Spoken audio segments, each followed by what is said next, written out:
Welcome to 10 Steps to Publishing and Marketing Success. I'm going to ask you guys again, who's excited to be here? Yeah! That's what I like to hear. Because we're going to do a lot of things today. How many? 10. So we're talking about publishing and marketing success. 10 actionable steps. As I said, this is a hybrid presentation. So here's how it's going to work.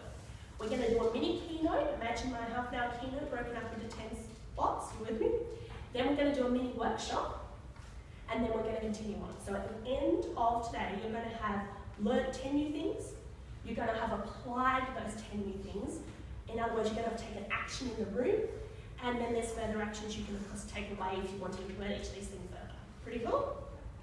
Okay. Let's get started. Just a bit of background on me, since I didn't say what I'm sitting in the chair before. As you guys can see, I've educated thousands on self-publishing. I've published hundreds of books, including 9 of my own, the 9 you've all got a free copy of today, here on your desk. So I know a little bit about publishing, put it that way. I've also been featured in numerous media outlets, as you can see.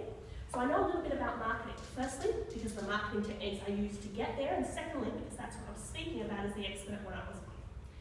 So today, you guys are going to probably saying, so what? Do you really care that I know a bit about publishing and marketing? No. Most of you probably only care about what you get to know.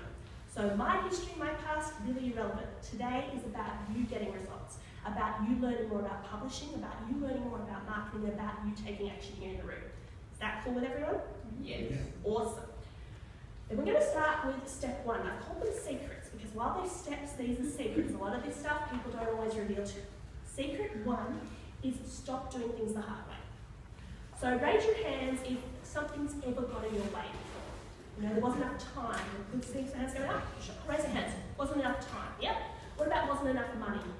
Yep, that one. What about, oh, it's just all too hard? What about how do I know if it's going to get me the results I want? Yeah, okay? So I'm here to stop this right now. I can't guarantee that any of those things won't happen. I can't guarantee that you're not going to waste time on something or lose money on something or not get the results you want because you did things the hard way. I can't guarantee this, but I can give you the steps so that you ensure it happens as little of the time as possible. Pretty cool? Here are my 4 E's. 1, 2, 3, 4, and I do have the 5th one I'll share with you in a moment. Easy, efficient, economical, and effective.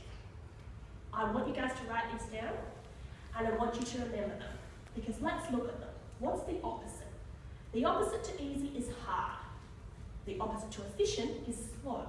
The opposite to economical is expensive, and the opposite to effective is no results. Who wants any of those things? Oh, really? Those things. Oh, those ones. I was going to say the opposite. You want the opposites? No, we all want these things. I live by these E's. No joke. I've been at weddings and my husband has said, if I see your business card in one more person's pocket, and it's like, well, they asked me what I did and I started talking about the E's. It wasn't even what I did, and they asked my business card because of the E's. I live and breathe these E's. They're in everything. I raise my children with these E's. It sounds crazy, but my 5th one is empowering. So that's what I'm here to do today. I'm here to empower you guys to do the same. So here on in, everything I share with you, if it doesn't meet my 4 E's, let's just say I'm not sharing it. So everything will be the easiest, most efficient, most economical, and most effective ways of doing anything. Cool? Then I need to go straight into my first actionable step. I need you guys to do something for me. Before I share it with you though, I just want to be clear. There are 2 kinds of people in the world. Those who take advantage of opportunities when they arise, and those who live in regret. Now, I'm not going to ask you to put your hand up and say which you are, but I want you to think which one you are, or which one you want to be today. Because I'm going to give you 10 opportunities, and I really don't want any of you to live in regret. Is that cool? Here's the first one. Your new mantra. Now, I'm not big on mantras. I'm a Christian, and so a lot of the New Age stuff I'm not necessarily that big on. But mantras are so powerful, and once I got my head around, you know what, it's okay with these to use these things, they have been transformational. Now, I don't know what your stance is on mantras. I don't know if you currently have a mantra, something you say to yourself in the morning before you get out of bed or anything like that, but I want you to put a new spin on it. This is something, a mantra that was written at my last live course I did by one of the students, and I now put it at the start of any presentation I do. She said this was her new mantra after I spoke to her. Multiple people will regularly buy my books and courses without utilising any of my time or money. Can you see how that's quite powerful? It meets all the needs, and it meets all of her goals in life. Multiple people, so you'll never be short of customers, will regularly buy, so you'll never be short of income, my books and courses, because that's what she wanted to sell, without utilising any of my time or money, costing you nothing. Pretty powerful stuff. I now live by this mantra too. So what I want you guys to do is actionable step 1 is write down on your notepad what you want your new mantra to be. You can take some time to do this. I'll come around and check with you. If you've got any questions, raise your hand. But I want a mantra that says basically whatever you came here for, which you guys will all know, how you're going to take that away, not saying, look, I came here to get A, so I'm going to leave with A, how you're going to put A into action. So for example, if you came here wanting to learn more about publishing, you don't want to say, my new mantra is, now I know more about publishing. You want to say, with my new publishing knowledge, I'm going to take on the world by launching my new book, etc., etc. Probably that's a bit too specific, but say exactly the results. And it's going to bring me more customers than I can ever imagine. My new book is going to bring me more customers than I can ever imagine. Simplify. Does everyone understand the task? Yeah. Yeah, cool. Raise your hand if you have any questions, and I'll give you a moment to do this, but also raise your hand when you're done. Because one of the things I will be doing differently in this workshop is we will not move on until everyone is done. Because I want all 10 of you to get 10 results. Clear? Yep. Yep, done or question? Oh, done. Done. Wow, you're fast. Brilliant. Step to the back while you take that.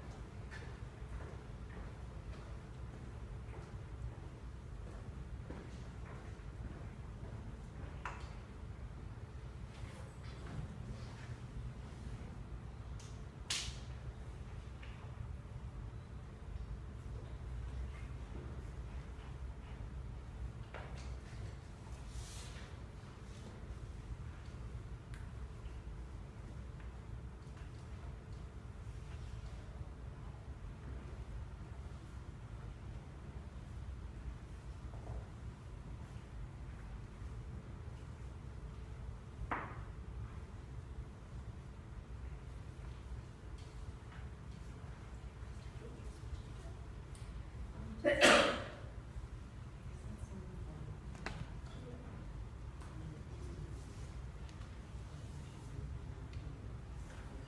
little bit. Tie it together so it's one sentence. See how that's like a couple of more, isn't it? Yeah. Make it one cohesive sentence. And I would add something here like constantly. Yeah. Just for everyone else, sorry, what's your name? Margaret. Margaret has a good point. She finished straight away, but she's always got 2 separate mantras. They're both powerful and they're both trying to do the same thing, but make it one sentence. Don't feel like you can't put an end or a comma in there. This one's quite a long sentence with several parts of the structure, because you don't want to be remembering more than one thing. You just want to read that one key thought when you get out of bed in the morning, or once you've memorised it, just say it. And I don't expect you guys to go home and tomorrow morning jump out of bed and not read it and go, oh my gosh, I totally screwed this up. That's not how it works. It's about having that right mindset when you need to draw back to it, when you want to do it. So, as I said, raise your hands when you're done, or raise your hands if you've got any questions. Robin, done? Yep. Got 2 done? 3 done? 4 done? We've got a little bit. I've got a hot 2 hours, so I'm not going to rush this. I want to make sure you're all done, because if you don't complete one step, you won't be able to move on to the next. Not all of them, but some. Yep, done. Oh, done, good.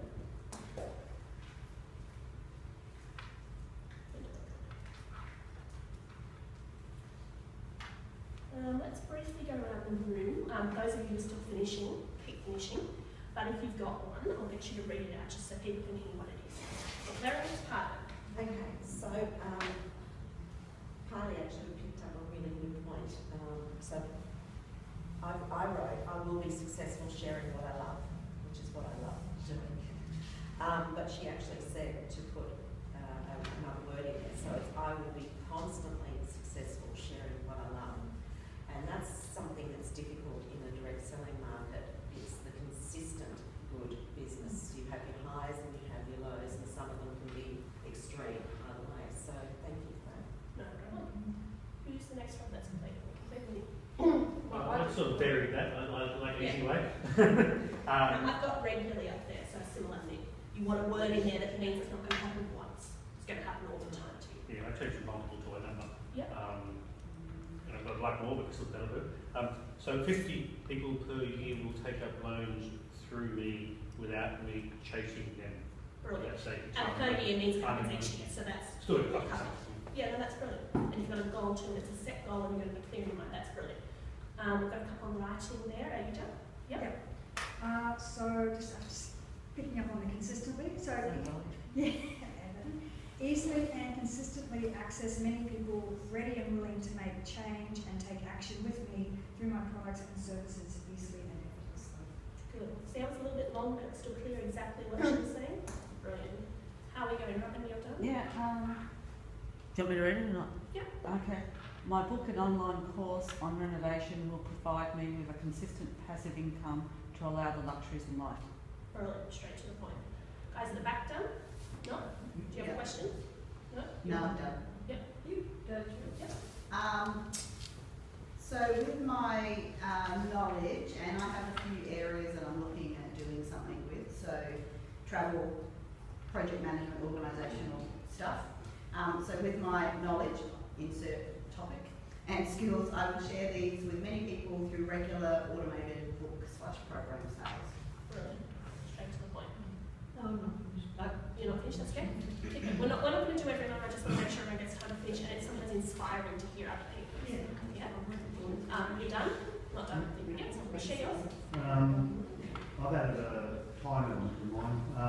It's the 31st of December 2017, and my book is written and published, and is a fantastic lead magnet, regularly bringing me more qualified customers than I've ever had in my felt great. Brilliant. Perfect mentor, straight to the point. You guys want to share? Yep. So the mantra is to let go of anything that wastes my time and money, and to live and work by minimalist principles. Okay, merge it together with the end, and don't say to, say I have. I have. Even if you haven't, because the mind plays tricks on you. It thinks it's got to do it, it's always got to never get done because it's the thing you're going to do. What do you mean?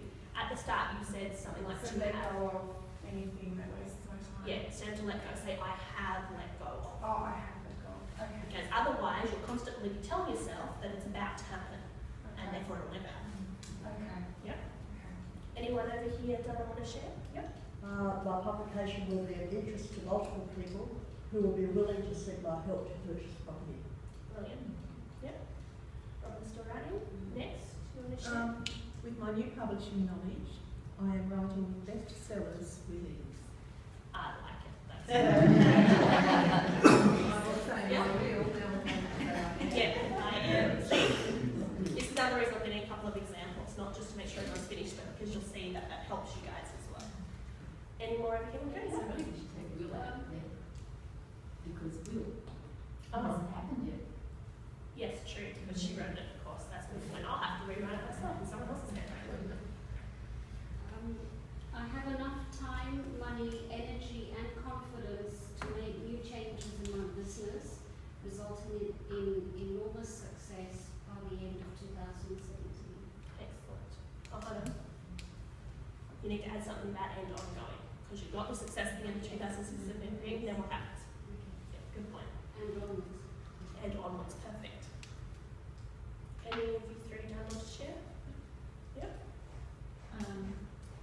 With my new approach to publishing, I can be an advocate for sustainable housing and knowledge sharing to accelerate change.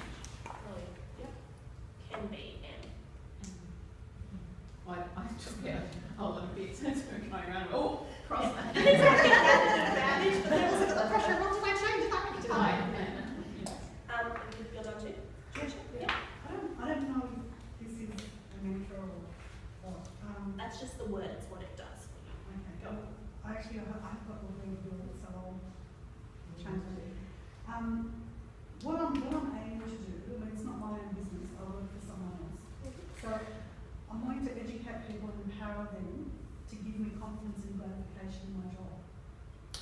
Okay. Did you actually write that, or that's what you told me? That's Okay. all I wrote. So get rid of the wanting. Sorry, I thought Get rid of the wanting, so it needs to be I do or I am currently. Not you're wanting to, this is what you do. Educating people and Yeah. empowering them to. I am constantly or regularly, don't know constantly, because you know, you're doing it all day every day. I am regularly the rest of what you've got. Yeah. And lucky last? My new knowledge enables me to earn plenty of passive income indefinitely and leads to new exciting opportunities. Brilliant. Okay, show of hands, everyone is done now? Yep, cool. Brilliant. So you've got 2 levels there. You've got the bonus from me going around and critiquing, but we're not moving on until everyone's done. With that new mindset, let's go on to secret 2. Now that you know where you're going, did you know that anyone can write a book? Anyone can write a book. I've worked with 2-year-olds and I've worked with 90-year-olds. So there is no one too young and there is no one too old. Anyone can write a book. But I'm guessing there's 3 kinds of people in the room today. There's people who've published a book. Raise your hands. Have you already published a book? 1, 2, 3, 4, 5. Okay, cool. There's people currently publishing a book. Raise your hand if that's you. Oh, that's odd. Sorry. If you've started writing a word and you haven't seen a copy yet, that's... No, I said I'm illustrating a book, not... Is it your book? Written it. No. A friend's written it, I'm illustrating. Do you get money from selling copies? I don't know yet, we're still working on the thing. Illustrators, just as a side point, and I'm telling you as an illustrator, but others of you may need illustrators, are hardly done by in the publishing industry. Yeah. Now, if you are the illustrator, that's a problem. If you are the author, I mean, that's not necessarily a problem, but there's legalities around it. Right. You need to negotiate what you want to do. Most illustrators get paid for the illustrations, in which case I'd say it's not your book and you're not in that category. Yeah.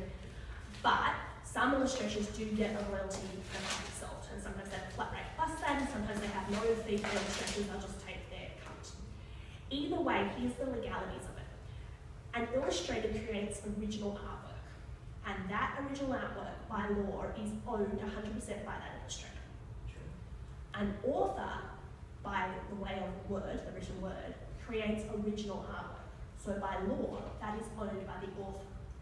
When you put an illustration in your original artwork, that part of your book is legally owned by 2 people. So you need to be very careful. In your case, that you're not disadvantaged on one side, but for everyone else, that you're careful of what's going on there. So whatever your agreement is with your illustrator, just have it in writing. I'm not big on contracts or things like that, but that's one of those things you probably do want in writing. Can I just ask you, I actually did illustrate a book, but I was just paid for the artwork and gave them the artwork outright, so they own the artwork now. That's not true. Not true. You think that. And they probably think that too, to be fair. Yeah. But it's not 100% true. If you wanted to be really nasty and they made millions of dollars and you wanted to come back and say, they are my illustrations, I own them, here's the legal document saying why, because you can look it up in precedence, as I said, it's illegal. And I'm going to ask this much money. Okay, you'd be a bit of a nice person and they probably would like much. But technically, you have legal ground to stand. Unless, when you sold them to them, you signed something like, I've been paid in full for this and I agree that there will be no signed anything. So I'm telling you some information and I have put it on recording as well.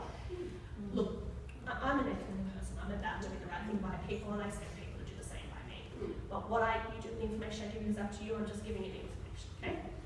No advice there. Third category, haven't published a book yet. Now that should be everyone minus 5 people, right? So raise your hands if that's you. Okay, cool. So I just gave you a tangent and I'll do that. And by the way, feel free to ask questions as I go, though I will have an open question time at the end as well.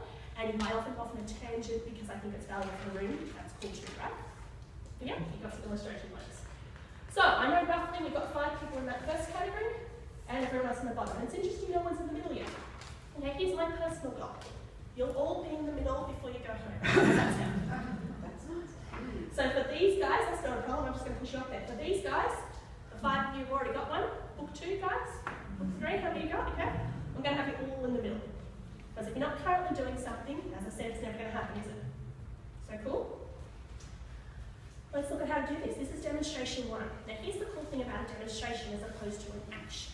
We did action 1 already when we wrote our mantras. Demonstration means I need someone to come up and demonstrate with. So I need a volunteer. volunteer for something they don't know what they're doing yet? Okay, after you come, that was first hand up. Bring your notepad and your pen, please.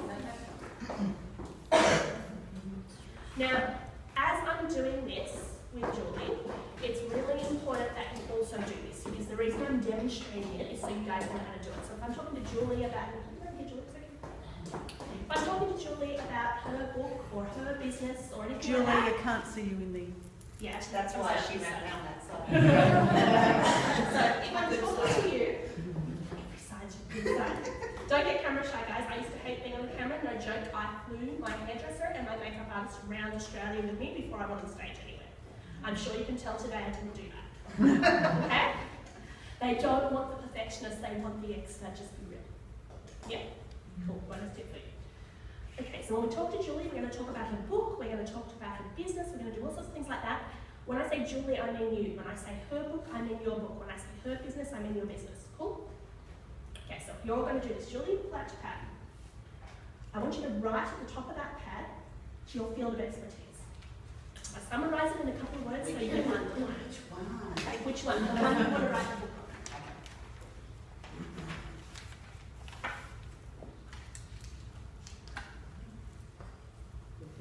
Now, I will tell you what she's written in a word, but when I ask you to do something, you guys do that.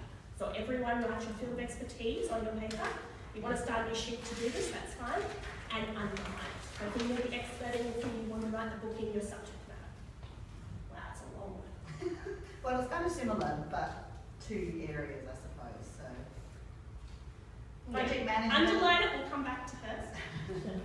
So project management, but leading into like the organisation of events and those kind of things. So same skills. For now, we're going to underline it. It will change. Yep. For now, we're going to cut it because we're doing exercise.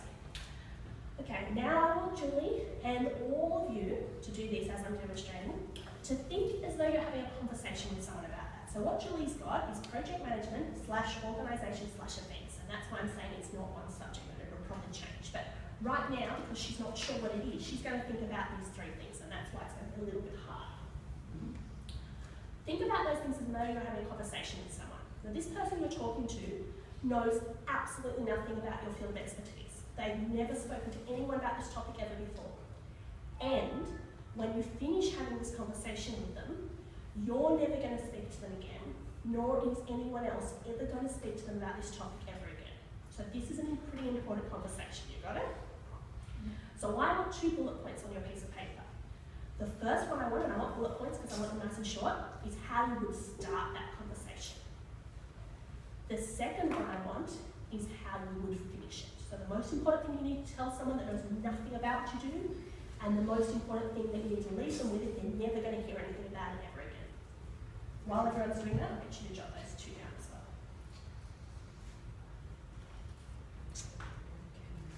We're on the spot here, Julie. So I think if I just see what I said, it might be easier. Yeah, so I mean one thing I'm going to do is really like organising So focus on events. Once you've done the exercise, you can do as many things as you want. So 2 bullet points. 2 bullet points, everyone. The first one, how you would start that conversation. So Julie's gone with events. So the most important thing, she can tell anyone that knows nothing about an event. She hasn't specified what. So she hasn't specified if it's running events or marketing events or what to do when you're at the event or post-event prep. She hasn't specified anything. I'm dropping hints here. But she needs to write down the most important thing about the topic is events that she will start that conversation with, and the most important thing to end that conversation. She's doing good, she's got one already. If you have any questions even though I'm demonstrating with Julie, feel free to put your hand up and let me know. And also, I won't check till the end of it, but if you are done, just to let me know, put your hand up so I know you've done that step. But we will go through the whole exercise at Julie's speed so that you can see all the steps involved. Can I just ask a question? If it's a bullet pointer, so we're only asking for one statement, one sentence, basically. Short and sharp and straight to the point. I'll show you how to flesh it out later, but you don't want this long-winded thing that you're all going to come back and not even sure what that means. And remember, it's conversation. When you start talking along and even thinking, if you read that sentence, if you bore the person, they're not going to listen to the end of the conversation. So make sure it's an interesting point.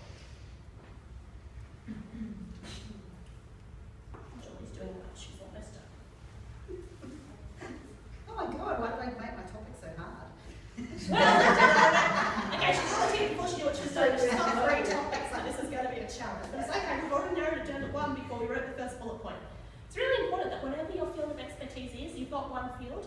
I know a couple of you here have multiple hats on, multiple businesses, that's okay.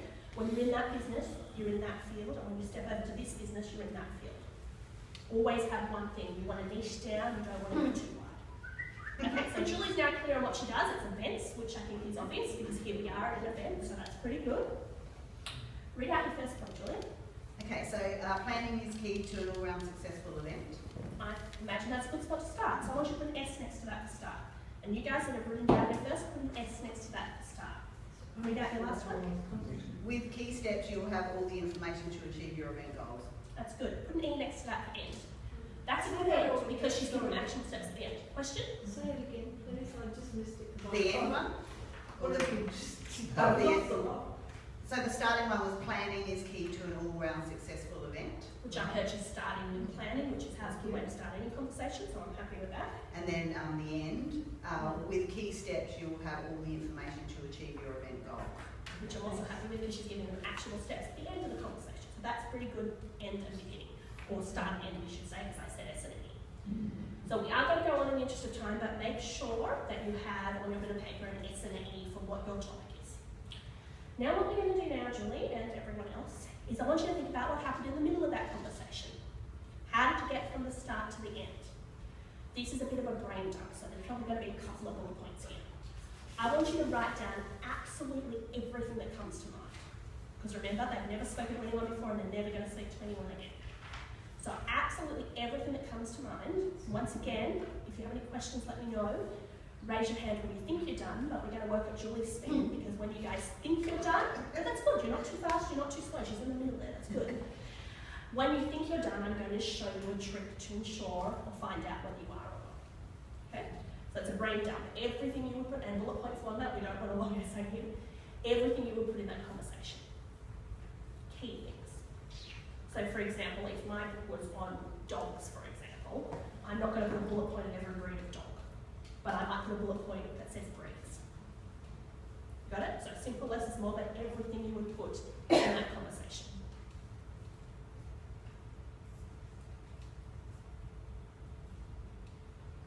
Julie's good, she's writing. Here's the hint. I'm not used to handwriting. Keep writing. Actually, a bonus tip for you as Julie's writing. How do I tell you a tip without interrupting? I'm just going to talk over you because I want you to write at the same time. There is no such thing, in my opinion, as writer's block. Now, I'm going to interrupt you. Raise your hands if you agree. One. So that means the rest of you disagree? You've all had writer's block before? Yeah. I like to think of it as writer's pause. Because the only reason it's a block is because you let it be a block. If you start writing and literally don't stop, you don't have writer's block. You only have the block when you stop.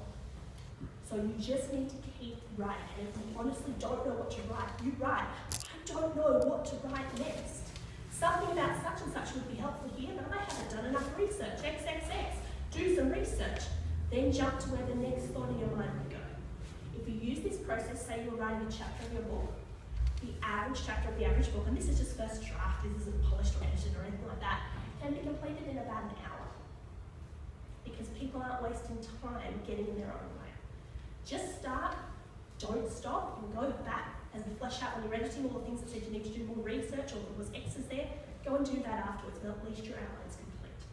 Bonus tip, I had a question. I just think, what about someone who just doesn't like to write, like myself? I just don't like it. That's okay. Two things. One, there may be writing because of you, but I said we were talking about publishing, not writing.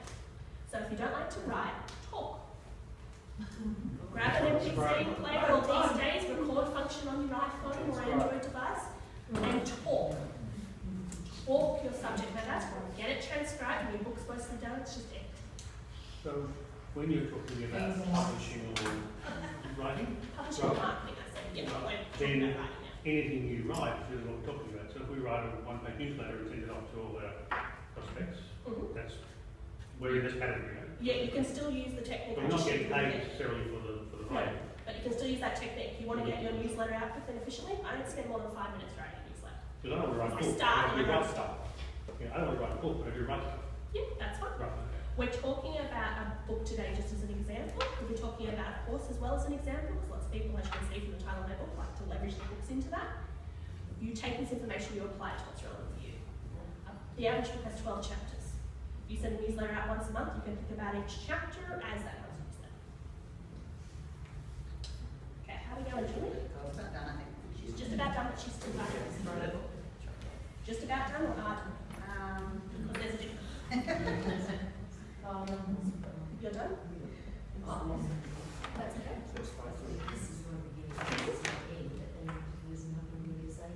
That's okay. Wait for I'm about to demonstrate and it may just that. And if it doesn't, come see me afterwards or ask you a question time, because I will make sure everyone's listening. But this is just one that, in the interest of time, as you can see, this takes a little bit of time to do this exercise. I'm not going to check on the spot. We will move on. But if you have any questions about it afterwards, do come see me at the end or ask them in open question time.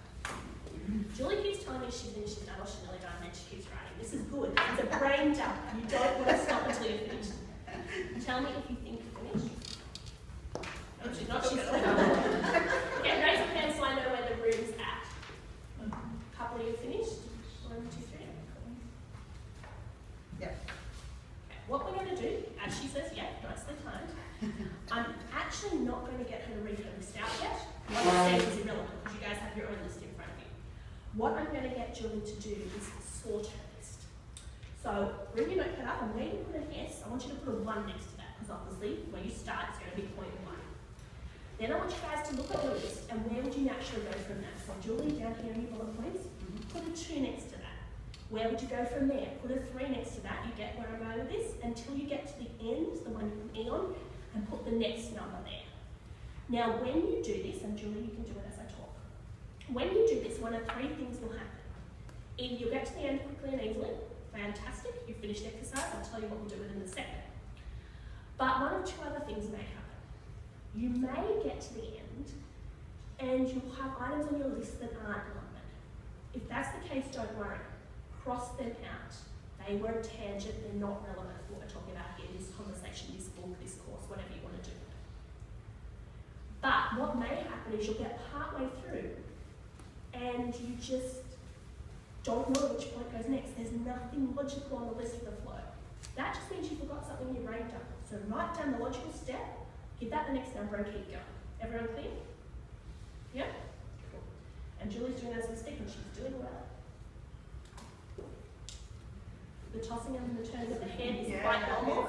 It's with the previous book that I've done, I always find it quite hard to, like there's numerous areas where things could fit in, and it's like finding that logical place for something to be read by somebody else, and it's not necessarily where your logic kind of places it sometimes. Yeah, so bear that in mind. I know we're talking about a book, but I did say a conversation. Yeah. So it's not where it would fit in your head, it is where it would fit in their head. Because remember, they know nothing about your topic. So always do anything. We're talking about writing a book here, then we're going to talk about marketing it and leveraging it and things like that. The whole thing for you, your selfish things, you get you more customers. Publish a book, you get more customers instantly. Credibility is fantastic, money like that. But it's not from selling the book, it's from what the book does for you. In your case, it's what your newsletters do for you and the people you get out to. But it doesn't happen because it's about you, it's not about you. That's your outcome, that's why you do things. It's got to be about them the whole way through. The way the book's structured, the way the book's written, the way the book's marketed. It has to always be about your end customer and how you can help them. Specifically, how they get helped and you just happen to be the one doing the helping. Clear? Yep. How did it go? All numbered. Oh, we didn't number E. Oh. And I looked at Julie's list, but right now I'm going to get her to read it out in order so I can hear the flow and see if this sounds good. And incidentally, she crossed nothing out and she added nothing in. So when she was concentrating up here before, she was doing a pretty good job. Okay, nice and please. Okay, so we're starting with the planning is key to an all-round successful event. Sharing previous event experiences and success. Advise on success and failures of events from previous experience. Think about your target market of attendees. Seek all your approvals. look at all event safety issues, focus on your event goal, cover key areas that need to be considered, or key areas that need to be considered, discuss planning templates and documents that have previously been used, communication to all involved, publicity of the event, share event success with all involved, and ending with key steps. With these key steps, you'll have all the information to achieve your event goals. See how that flowed? I'm only going to make one change, and this is purely clerical, you don't have to. She's got 13 steps. The average book has 12 chapters. Actually, it has 8 to 12, but these days people are dipping it towards 12 because they heard the number 12 when someone said this in a talk, and therefore they think you have to have a 12 chapter book. You don't. She's one above average.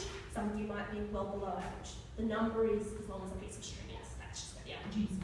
Some of these would be So maybe it's me thinking, gee, 13 is one over or not, but this end here, to me, sounds like a really good conclusion of this chapter. Yeah. So I would actually merge 12 and 13 together because 12 sounds like the theory and 13 sounds like the practical at the end of the book, the actual steps. Yeah, yeah. So that's the only change I There's made. probably a couple that could be definitely combined. Before you sit down though, oh, there you go, there's an example on the table. I just forgot to put that up here. And a gift for you. Because she volunteered, she gets a book. How to write a book in less than 7 days. You may go sit down. Thank you. Now, I gave Julie that book for a reason. Firstly, I had her up here a while, so she was a fantastic volunteer, so thank you for clapping her. But secondly, I just shared with you guys a great secret. Most of you, depending on where you're at, you can finish this exercise later and won't affect where we're going after this. Now, have an actionable table of contents. That's what you just wrote. So even if you're not ready to write your book yet, even if you don't want to do the writing, even if it isn't a book, you've got something that you are ready to sell. Because now that you know, in your case, it's selling to get people to read it, not selling financially. Once you know what's in something, you're ready to market it. Keep that in mind, because a lot of you said to you before that money was an issue, so don't spend it. Market first, and don't create your product until you've been paid to write and publish it. Okay? Okay. Sorry, say again. Don't spend money you don't have to, whether you have it or not. Let's say I said to you right now, I'd love to work with you right now, I've got a solution that's going to fix all of your problems, and it's $20,000. Let's say you had $20,000 right now sitting in your back pocket. Now, this presentation I've just given to you is amazing. You're hanging off every word I've said. You want to buy, and you've got the $20,000 in your pocket. This is the best thing you've ever said. Would you give me the money? I wanted to see some proof. No, I've already wowed you, I've already convinced you. You're certain this is what you need to do. Normally, yes. Okay, I want you to change that thinking. Why spend $20,000 of your own money if you don't have to? Just because you've got it. Most people say, but I don't have $20,000, for example. Even if you have the money for what the expense is, don't spend it if you don't need to. You can pre-sell anything. Events, books, courses, whatever it is you want to sell, get paid up front and then come to work because you've already been paid to come to work. We'll talk more about this in a moment, but it's pretty powerful stuff. I don't spend any of my own money anymore. I sell something first, and once I've been paid for it, I produce it, or I deliver it. Okay? Get paid for everything up front, because otherwise you're spending time and money developing a product that you don't know anyone's going to buy. So that's the equation. The phrase is, don't spend your own money, sell first. Yeah, it's called pre-sales. Sell first, spend later. Because if you always sell first, it does not matter what the balance of your bank account is. You could have millions of dollars in there, you could have no dollars in there. If you sell first before you buy, whether it's your time or whether you're buying products to make a service or some product of some sort, you've always left with a profit at the end and you don't have to spend any of your own money to get it. Pretty cool? I told you about my test. I wasn't going to talk about it. But anyway, moving on to secret 3. You now have a table of contents. I said it's for your book, for some of you it's not. But I'm going to show you a secret. It doesn't have to be for your book. 12 chapters can be 12 newsletters, as I said. It can be for anything. So what I'm going to share with you now is the power of leverage. You now have your content. I want you to leverage it. Because let's say it is for the book. The average book sells for what, say, $20? Now, I don't know what your daily or weekly or monthly or annual income is or what you want it to be, but it's probably not $20. So you're going to have to sell a lot of books, right? Or you could do stupid things like me and give them away for free. Now you've made no money. Okay? So it's not about the sale value of the book. Incidentally, the reason I use $20,000 as an example is that's what it costs these days to produce the average book. If you do it with traditional methods. Okay? Doesn't have to, but that's what it costs if you do it with traditional methods. So don't. Leverage it into many other formats, of which I'm going to share with you how to do that now as an example. And lots of those formats will reach you much higher dollar values, particularly when you get paid for them first. Okay? So, what's the best call to action a book can give? Raise your hands. Who's got some ideas? You're going to publish this book, or in your case newsletters, what is the best call to action you can give at the end of it? Give them something for free, or there's some prize at the end. Brilliant. Some Something for free is a reward. great one. Some reward. Some reward. Something for free, some reward. That's a great one. What else would be a good one? Get their details. Yeah. So that's very good. You guys sit next to each other. One of them was a good one for them. Something for free or a reward. Wow, I read this whole book and now I get this free reward. Your example was something for you. Oh, that's the word, see? I got their details. They just bought this book at a bookstore. I don't know who they are. If they bought it, they're my customer. I want to know who they are. So the best call to action at the back of the book is actually both. You give them something for free, some kind of reward for getting to the end, but they only get it if you give them, so they give you their details. Okay? Here's the second thing I want you to do when you're leveraging your content. Add a naught to your average sale. So based on your previous answers, how can you give them a reward, give them something for free, when you get their details, that also adds a naught to your average sale? Now we're getting a little bit more complicated, right? And the reason I say... So it adds... Is that... A naught as in zero. It doesn't matter how you call it naught, I just always call it naught.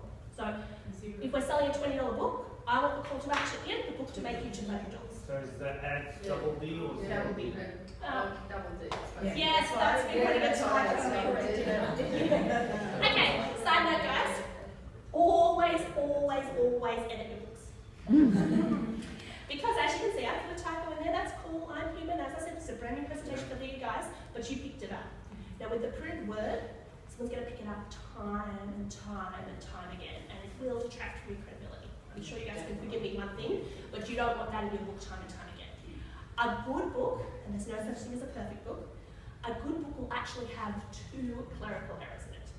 I've done this so many times, and I find that's always the way, even though we think it's perfect when it comes to print, there's always 2 things that come back, and it's like, oh my gosh, there's not 1, there's not 3, and it's a little book, there's lots of bad books which have heaps. 2, you want those 2 so small that you're the only one who picks them up. Okay? I actually published a book recently, and I intentionally put 2 errors in it. Because when people get really aggro, like you won't get aggro, but you start saying something then, and they come in and go, oh my gosh, you published it, and do you know what page this is? This blatant error. It's like, so you're talking to me, so you notice that. Okay, so now that I've got your time, let's talk about it. Okay? That was a marketing book, and there was a reason for that, okay? That one was an accident, but I'm just letting you know. Tangents about it. Okay, so we've got this call to action at the end of our book. It's going to make our customer happy because they're getting something for free as a reward. It's going to make us happy because we're getting their contact details so we can take them from a prospective customer to a potential lead. How is it going to add a naught to our average sale? If we say the book is around $20, how are we going to get $200 out of someone by giving them something for free? So you're leading on to your next thing, the next product, program or service. Upsell, cross-sell. Upsell, cross-sell, downsell, left sell, right sell. I don't care how you sell it. We're just going to get it sold, okay? Because here's the thing. I said add a naught to your average sale. So if the book was your average sale, because they're in that point, they don't only got a book from you, they don't know anything else, then I'm suggesting, when I say leverage your content, I'm suggesting a $200 product. But what's the best call to action that could beat the end of that $200 product? Another A $2,000 product. And at the end of that $2,000 product or service, you with me? Add a naught to your average sale. Very powerful technique. But let's have a look at how I recommend you do this right now. I recommend you do it without needing to create anything new. So not only will it be in your best interest and their best interest, not only will it make you an extra naught, even though you're actually giving them something for free. We'll come to how to jump from the free to the extra naught in a moment. But you want to give them this something free, you want to make this extra naught without needing to create anything new. Which once again comes back to my ease, no time or money spent. Pretty cool. So let's have a look at this. This is action 2. So it's not a demonstration, I won't make it come up. This is something you're all going to write down on your bit of paper. Book to course. Simple reason that you should leverage your book into an online course is there's an obvious jump with that extra naught. If a book's perceived value is around $20, a course perceived value is around $200. Now a lot of you are saying, oh no it's not, I've seen courses for a lot less than that, I've seen courses for a lot more, and you have. Remember my add and naught strategy. If your book is 30, your course is 300. If your course is $1,000, then your book needs to be $100. Who's going to pay $100 for a book? Maybe it's more than one, maybe it's packaged up, you're with me? The jump is always add and naught. So I want to talk to you about how to take your book, or books if you're writing more than one, or series or anything like that, how to leverage it to the next stage, and I'm going to propose a course as an example. Once again, we had a newsletter here instead of a book, so you guys might have something instead of a course, but bear with me, this is the illustration, you can apply it to whatever you want. So, here is leveraging your book into an online course. Here is my demonstration. You guys just wrote your table of contents. I told you to leverage it into anything. So what do you currently have? Let's say you have 12 of them. We have 12 chapters. Okay? There are 12 modules. Done. Your book's leveraged. Next. Okay? If you can sell a 12-chapter book by knowing what the content is, can you sell a 12-chapter course? Or 12-module course, I should say. Possibly not, because you've added a naught. So they might be willing to pay $20 for a nice sales page that has a couple of bullet points which tell you what each chapter is about, but they're probably not going to pay $200 for a nice sales page that says here's a course and we're going to cover each of these modules. So you need to tell them a little bit more. So what's in a module? If it's a course, and it's an online course, it's probably got video content. So you need to tell them how many videos are in that course, or that module of course. And ideally, what the topic is of each. Now, how do you think you might do that? You haven't written this book yet, you haven't filmed this course yet.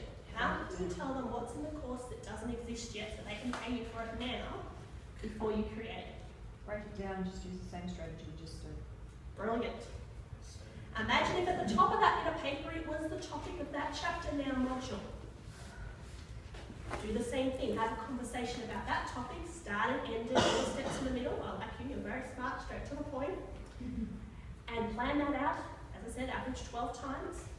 And now you don't only know what the topic is of your course, how many modules they are, what each is about, but you know how many videos are in each module and what each is about. Now you've got something you're ready to sell. Now I want to pause briefly and get you guys to just briefly do this now, just because I want to give you time to finish the task off. So raise your hands if you did not finish your exercise with your book. Did everyone get that list completed? Brilliant. Okay, we all did it. Fantastic. I wasn't sure. Okay, so I just want you to do this just for one chapter, one module. So take the first one on your list. But I want you to repeat the exercise. And what we're looking for here is to see how much quicker you could do it now that you've done it once before. You with me? I'm not going to give you any of the steps. Start and end the conversation, put the bits in between, and I want to see your hands raised when you're done. We'll just do it for the first one, but I want to see how quickly you guys can put this into action. And it does involve writing, so no writer's block, no writer's pause, keep going.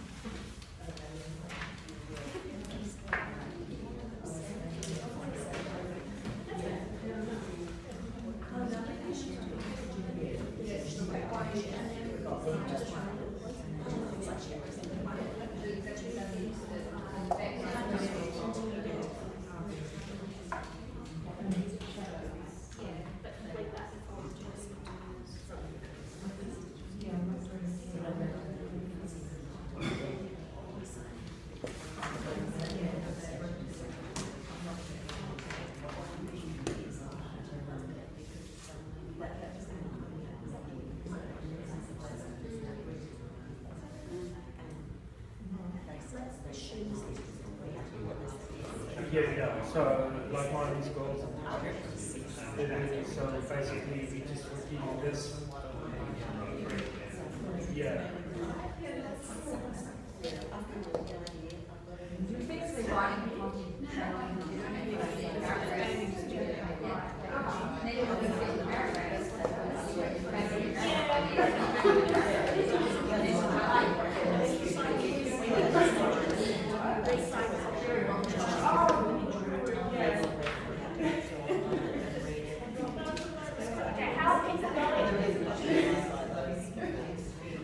There's lots of talking, so can I take that to mean you guys will finish those? No, I'm talking about the topic. That's okay. Get that second version done. We're not going to do all 12, but I just want you guys to see it. You know you guys I think it's just the process of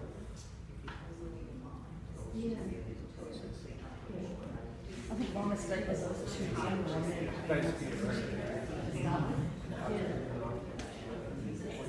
yeah.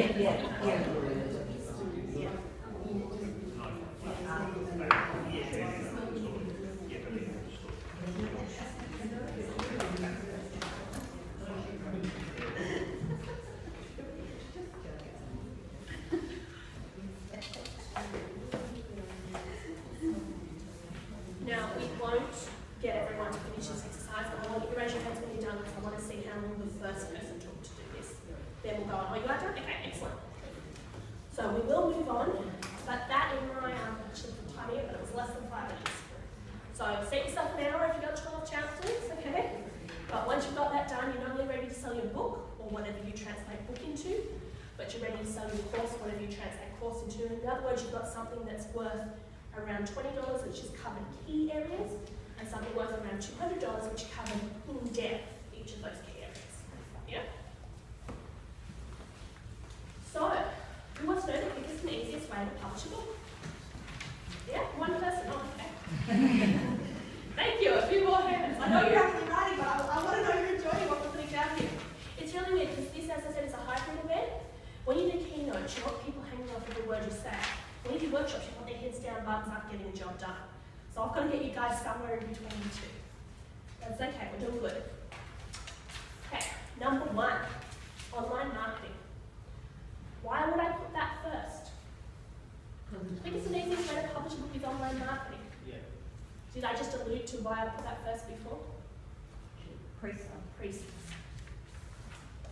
Do not even write that first word on paper. And I know you guys have a table of contents, but that's okay. Do not start writing chapter 1. I've just told you how you can do that, particularly easily in the space of an hour. I've given Julie a book that gives her the secrets of how to get the whole thing done in 1 week. But don't start writing it until you've already been paid for it. In other words, online marketing is first. Now, I work with a lot of people at a high price point or on live weekend retreats where we do very advanced online marketing. I'm not necessarily talking about that. You're selling a book. A simple sales page with a click now to buy through PayPal will suffice. But don't put any pen to paper until you're already getting money in. I said pre-sales before. Who knows what pre-sales actually means? Yep, okay, quick definition. A good example was a lady that did this book, She Means Business. And she basically put out online marketing things beforehand, did a landing page. So people went on to Amazon, pre-booked the book. She already was a #1 author before she even finished writing the book and printed it. That is pre-sales. Here's what pre-sales is not. Talking to someone about your book and they say, that's great, let me know when it's out. That's not pre-sales. Can I just ask, sounds great, but if I ordered a book on Amazon or I signed up for a course, it wasn't there and I didn't get it immediately, why would I sign up? Okay, She sell courses. Two things. The book and the course are different. The book, when you sign up for a pre-sale, so when you pay $20 odd, you let them know it's for pre-sale. The standard pre-sale period is around 3 months, so they'll expect to have it within 3 months. It depends on what stage of the pre-sales you're at. Initially, they could sign up and they just know, because of great content on the sales page, for example, that's worth waiting 3 months. Once you've got a sample chapter, give them the sample chapter now so they've got something. Once the whole book's done, give them the e-book while they're waiting for the printed book. Give them stuff as it's available, because the more you create, the more incentive. But you want that money first. You want to be paid to write that sample chapter and write that ebook. Because otherwise you're going to get to the cost of publishing. And if you're printing stock as opposed to print-on-demand methods, you're going to be spending a lot of money in that space. It's not cheap to produce books. You want that to be covered up front because it's a lot cheaper to produce books en masse. Make sense? In her case, she did a short course Yeah. that she offered as at one of the pre-sale incentives, and then a course that came out with the book as well. So if you sign up for the pre-sale, you got the 2 courses, and the first course was just a nothing, like it really was a bit of a joke, whereas the second course was a bit more in depth. And she was probably practicing. So even though you said it was a bit of a joke, people paid money for that joke. Oh. And they didn't question it because they knew they were getting a better product. Your pre-selling book doesn't exist yet. Now, a course is different. They want something straight away, as you said. So give it to them straight away. Have the first module ready. If you've got 12 modules and they're delivered once a week, after you sell that first one, you've got a week to film and create the second one. Another week for the third one. It doesn't work for everyone, but this is how pre-sales work with courses. You've got a 12-week course, you've got 12 weeks to create it. You only need to create the first module before you start selling. So what happens in terms of pre-sale in legalities? You say, oh, it's going to take 3 months. What happens if the book doesn't come out in 3 months? Good question.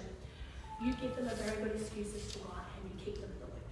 For example, I had a client shipment of books back when I did ship books into Australia before we started print-on-demand days, and no joke, the boat got attacked by pirates.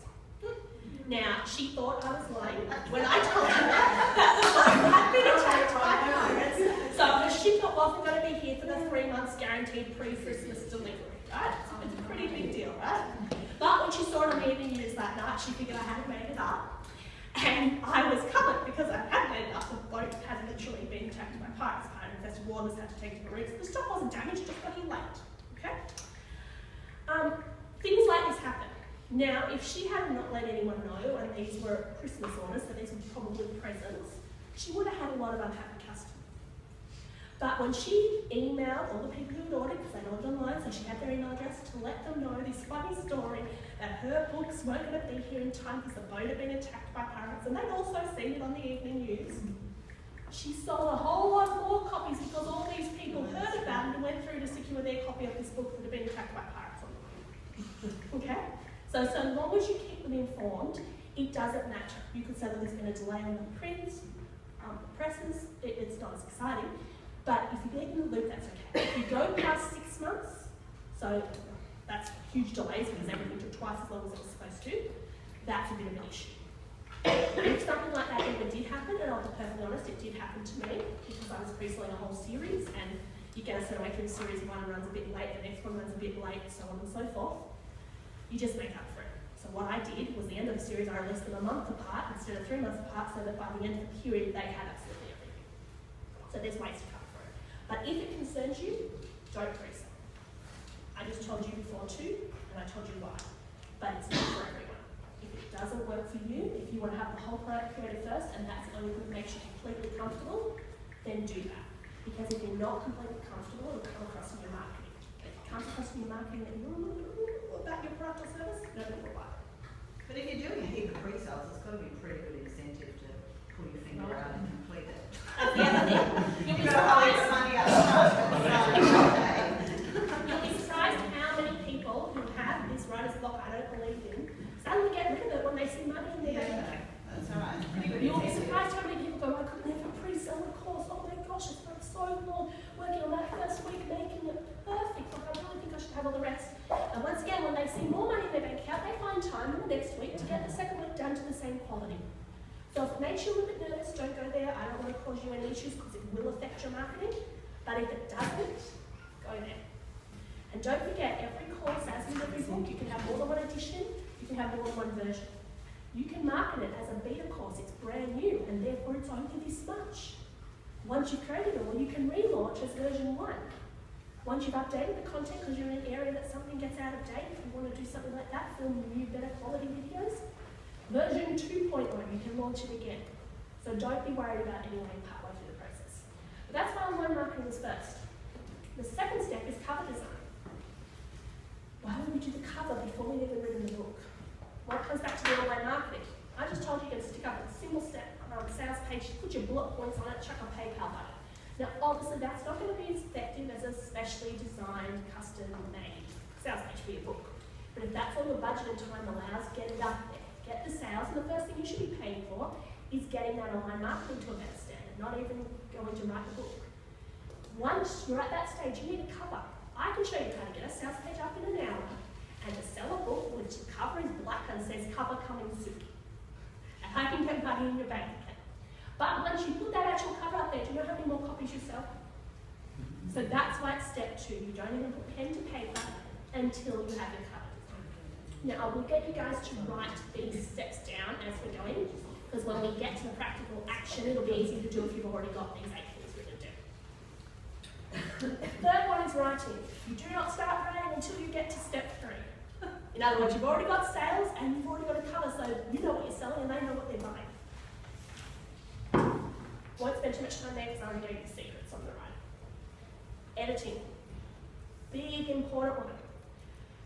You need to think of the editing process kind of like the process of polishing coal, you know, a worthless piece of junk you chuck on railway tracks or whatever, into a diamond, something that sells for a large amount of money. People parade around with them on their fingers. You wouldn't do that with a dirty bit of coal. Okay? So you take your dirty bit of coal, that lump you chucked out of you in an hour when you didn't stop and you just started and wrote the whole thing and you've got to go back and research it. You polish it, you edit that, you perfect that, then you give it to a professional editor who does the same. And you check what that editor's done. And you don't move on to the next step, which is interior typesetting, designing the inside of your book, until you're completely happy with the stage before. Because I've showed you ways to express the book out of you, and it doesn't have to be written, that can be recorded, as I said, on MP3 or record on your iPhone and Android device. But when you get that back from the transcriptionist, you need to polish it up. Because an editor's job is not to make a crap book good, it's to make a good book great. So make sure you give it to your editor in a stage that you're ready to go to print, and then they just make it that much better. Okay? That's when interior typesetting comes in, because if you have a fully polished book before you do the interior design, you're not going to waste all this time in the design stage going back and forth with multiple changes to your designer. And I do recommend you have a designer, because even though you can do this for free in Word, it looks like you've done it for free in Word. You don't want to be going back going, oh, and you know, this is literally far too simple, but dot the I there and cross the T there because I forgot to do it. You want to be looking at their design saying, oh, can you just push that paragraph to the next page and that image needs to be slightly bigger. You want to be putting the polishing touches on it. So make sure everything's perfect before it goes to the typesetting stage, and this is why this is the quickest and easiest way. You need to do the steps in this order. Then proofreading. You thought you were done, you wrote the book, you made it perfect, then you laid it out. Now I'm going to get you to check it again. Because something might have happened in that design stage. Doesn't matter how great the designer is, they're only human. Or if they pushed enter or space bar at the wrong spot, you don't want your book coming back from printer that says PR space INT. That just looks terrible, right? And you want to pick it up, which is close to the project. So you need another set of eyes, and ideally not your editor, another set of eyes, a different person, to go through that book with a fine-tooth comb and rip it to shreds. They're not rewriting anything. In the editing stage, they might give a note back to you and say, look, I don't fully understand this point, you might need to flesh it out a bit more. In the proofreading stage, they won't do that. They'll just tell you what's wrong. They'll dot the I's and cross the T's. Spelling error, grammatical error, this looks messy, things like that. You need to make sure that your designer does exactly what your proofreader tells them. In other words, ideally, mark up a PDF in Acrobat. Most of you should know how to do this, or people doing this for you should know how to do this these days. It's like making changes in Word with track changes, only you do it on a PDF.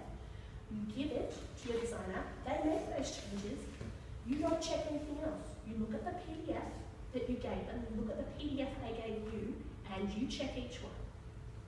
Check that they didn't make an error, because the proofreader's already checked what the columns are. Do not make any changes after that point in time. There is nothing worse than going, oh, that was such great proofreading, but now I'm going to tweak my book. Now I've just realised that it'd be really good to have an extra chapter, right? Okay? It's really important that you do these steps in order to get the results you want, which is of course a polished, high quality product that's going to represent you and your business really, really well. Which brings me to the next step, printing. Now, Before we get printing, our book is finished. So for those of you concerned about pre-sales, you could have the ebook and up on your online distribution there. But printing is this technical thing that you have to decide what you want to do with it. Do you want to print it, or is it only an ebook? If you do want to print it, how do you want to print it? Do you want to print a bulk lot? a bulk lot, offshore, for example, shipping into the country like I used to do, get a good price per item? Or do you want to pre-sell the book as well, the whole way through? When they order, then and only then do you order, and you can get a book. For example, let's say someone orders it on your website on a Monday. You place the order on the Tuesday, because you were busy on the Monday making passive income, so you didn't see it come into overnight. That order's printed on the Wednesday, for example, ships on Thursday, arrives to them the next Monday. Now, you can even write to them that Friday if you fulfilled it on the same day. Within a week, something that doesn't exist can be in your customer's hand. So if you loved what I said about pre-sales and you want to live that way, and I'm seeing some eyes over here, don't print it before you pay for it. What do you think I did with the books you guys have here today that I'm giving you for free? When did I print it? After you took the order. After I got the order, confirmed event, exactly. I didn't print them beforehand. Okay? Pre-sales. Make sure you cover the cost. You go and choose your moment whether you want to sell your book and how much for, or whether you want to give it away for free. A lot of people give books away for free. Not just because it's an example of what I did today, but they might be leveraging it to the course, and their whole goal might be that $200, and they don't care about the $20. If that's the case, give your book away for free. But don't lose money doing it. You don't want to be paying the cost of printing and posting these books that you give away for free. What if you sell them in copies? If the books cost you, let's say $10, $5 to print, $5 to post, for example, you sell them in copies, you just got a $10 million bill. Now, if you don't have that $10 million to give that book away for free, do you see what I'm saying? Free sales. So printing, I do recommend print on demand as you heard me say.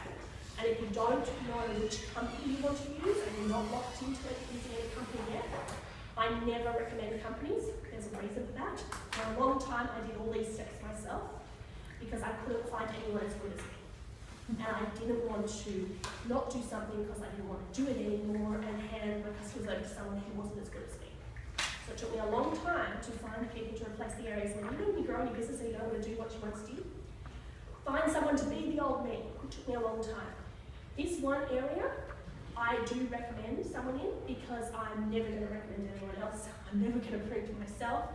And these guys are just amazing. The company, if you want to write it down, is called Ingram Spark. Does anyone hear of them? Ingram Spark. Ingram. INGRAM. Yep.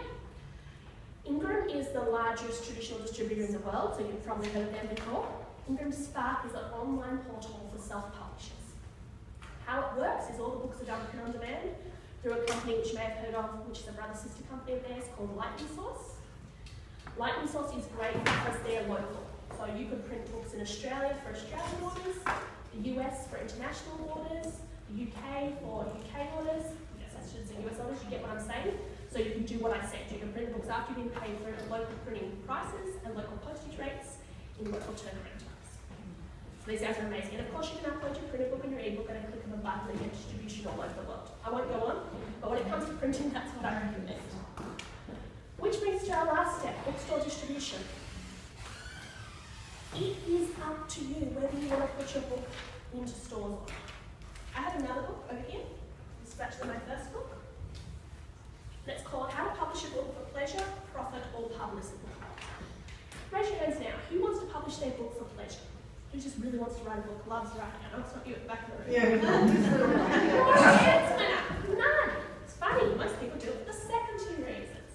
So who wants to publish a book for profit? Most of you. What about publicity? Most of you. Some of you have the same people, so that's okay. One of those things makes you money, and one of those things gives you the opportunity to make more money. So they're both well worth doing. Bookstore distribution is an option. It will not make you money. If the average book is sold for $20, the proportion you get of that book is more like $2. So if you thought it was hard to make a good income selling $20 books, now you're selling $2 books. Now there is ways to get that larger. For example, using from Spark, it's more like $4. Things like that. But it's not big bucks. The money is to be made online. Because if you sell a book for $20, you get that whole $20. Now, use print on demand cents, for example, it worked out cost you $10, just for my example, 5 and 5, then you keep $10 for every 20 you make, as opposed to keeping 2. But don't think online you will make money. Don't think that everyone will know who you are. There is people online today making millions of dollars every day and no one has any idea who they are. So if you want credibility, go in the bookstores, even though it won't make $2. But if you want money, go online. And if you want both, I'm sure you guys can work that. Do both. So bookstore distribution, I won't say much more about that, because if you go in from Spark, you can automatically have it every store all over the world. Now it's print on demand. They're not in the stores, but any store can order, which includes any digital store, which means Amazon, Barnes & Nobles, Apple, things like that. It looks like your book's in stock, so people can buy it straight away. And once again, as soon as they place an order through Amazon, for example, your Spark starts printing and shipping for you. You do nothing, you just get the royalties in your bank account at the end of the day. It's a pretty good system.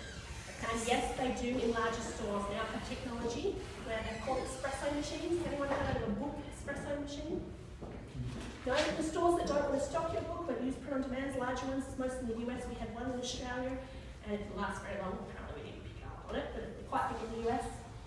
You go to the screen, you place the order, it prints the book, comes out, you take it home. So your book is automatically in all of those machines as well. So the store owner can do it when they need stock, or the person in the store can do it. Okay, so if you go on Amazon, how much of that $20 would you get if you put it on Amazon? It depends on how you list. I recommend listing through English Spark so you go everywhere as opposed to Amazon Direct, because it's illegal to be on any channel that overlaps with another channel at the same time. So if you list Amazon Direct, and that's not a problem, that's your choice to do so, but then you couldn't be on Ingram Spark, for example. Ingram Spark, as I said, is double the usual royalties, so in the case of my example, that would be around $4 a copy. But it depends on the specs of your books. It can be up to double that again, so $4 to $8. So it's actually quite good because you're getting $10 on the other side. Basically, they're just taking the costs out and taking a small royalty.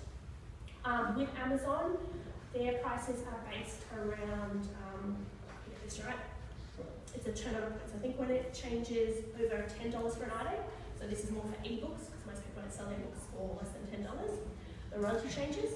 So I think currently, and don't lock me in on this because they change this all the time, but I'm pretty sure it's 70%, which is quite high, for less than $10. But as I said, it's mostly for ebooks because you can't print a book for that cost. So why don't you get 70% of the ebook? They're making money by doing nothing.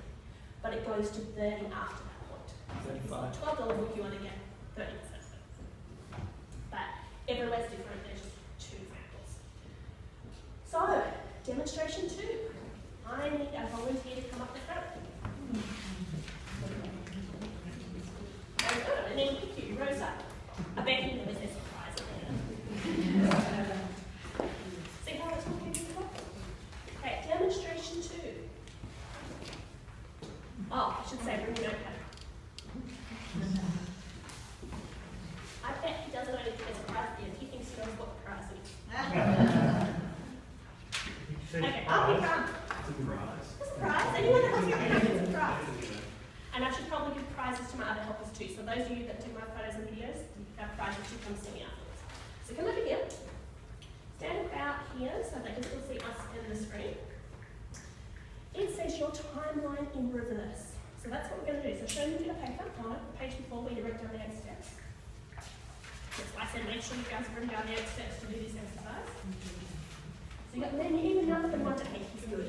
Okay, what a good volunteer, pretty number. Okay, your timeline in reverse. If you're serious about putting this into action when you leave the room, you need to know how you're going to do this and when you're going to do it. So here's the first thing. I don't know the answer to this. In fact, you can write it on the top of this bit of paper. You guys write at the top of where your steps start before step 1. You know what? Actually, after step 8, so we're doing it in reverse. When do you want to see your books in stores? So if you want it in stores, it's in stores. If it's not, if it's only online, when do you want to see that first copy in your hand? When is that? So you let me know. When do you want to see it? Yours is different, because yours is a newsletter, okay? We're going to pretend your newsletter is a book for the sake of this illustration, just because it's easier. Because there's certain questions I'll be asking you that may not correspond perfectly to a newsletter. But know that when you take it away, these timelines for your newsletter. Does that make sense? Okay. So imagine his newsletter was a book, so we're taking these 12 newsletters and we've made them a chapter and it's a book. When do you want it back from print? When do you want to see it in your hand with an author? Talking 3 months, I think. 3 months, yeah. Okay, so what's today's date? 18th of May. Yep. So June, July, August. So you'd like to see it on the 18th of August? He's good, he was listening.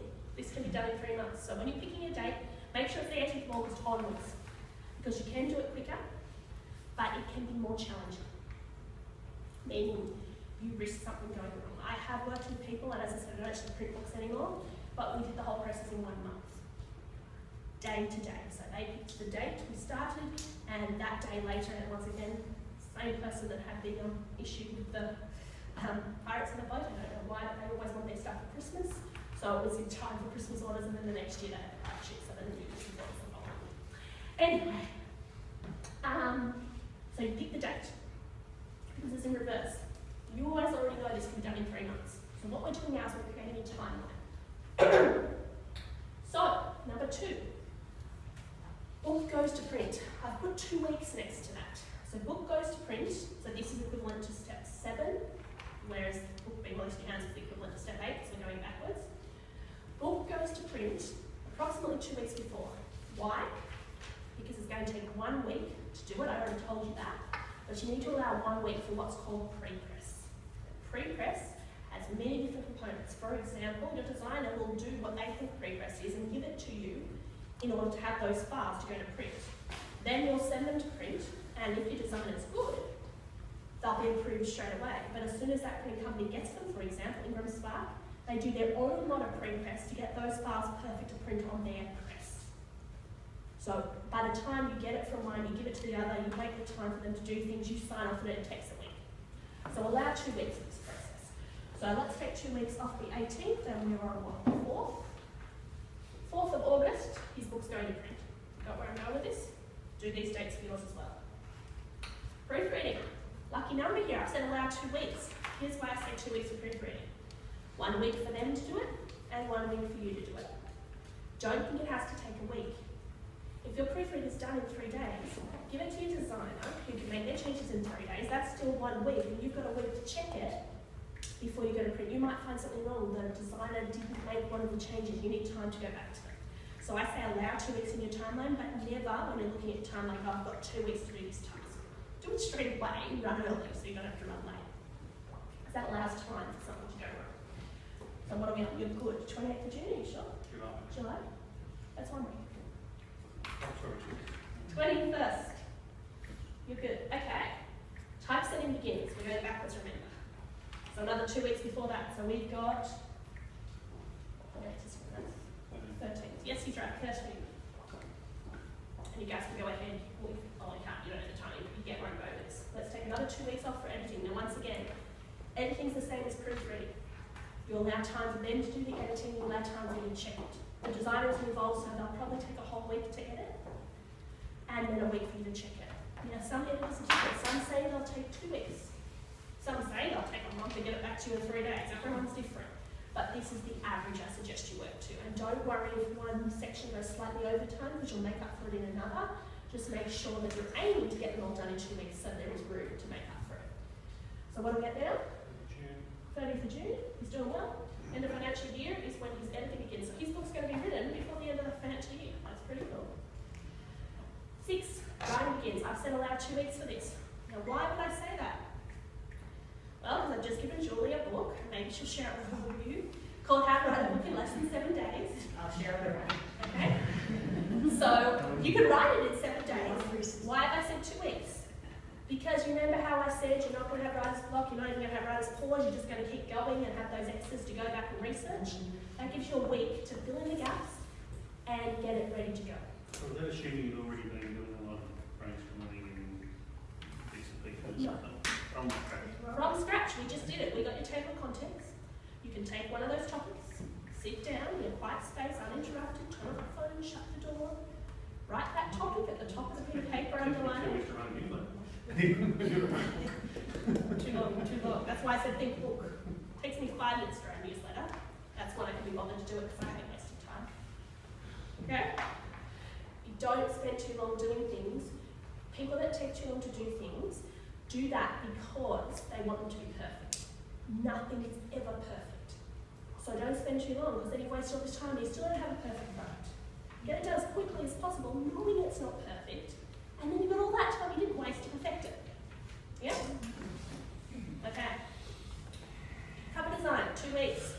You'll see a pattern here. This is why I said you can be flexible. But once again, the 2 weeks is for a reason, because they need to do it and we need to check it. And it's a nice buffer. As I said, when we did it in a month, we had no buffer. As soon as one stage was completed, we went straight into the next. Allow yourself the buffer. And that brings us to marketing beginning now. So what does the date we had on your cover design? 2nd of June. So he's going to start his cover design the 2nd of June. But now it is the 18th of May. So he doesn't have to start his cover design for about 3 weeks.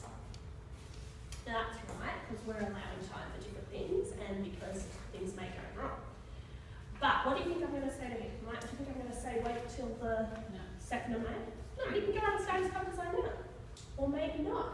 Marketing begins now. Now really, we should put 2 weeks there. So if we take 2 weeks off, what are we on? Yeah? It's not today's date. You notice there's still a window for you. I've left you a week's error. 20?